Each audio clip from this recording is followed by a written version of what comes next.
Ito naman yung shrimps na inano na siya, dinurog na yung laman niya. Shrimps meat.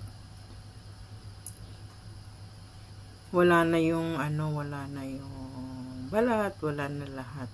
Puro laman na lang yan. Tapos inano siya, giniling. So nilagyan ko ng paminta at konting asin.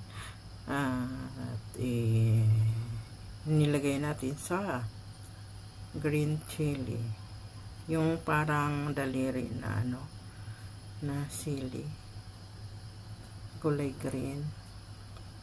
Ayan, lang to siya, fry na medyo brown ng konti.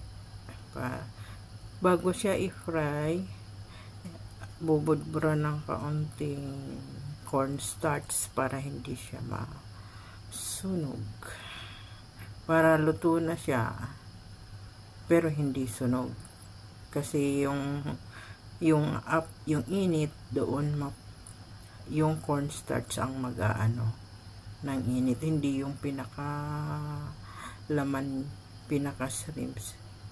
So maganda yung luto niya, hindi sunog dahil sa cornstarch na naka-cover doon sa dyan sa ibabaw. Okay.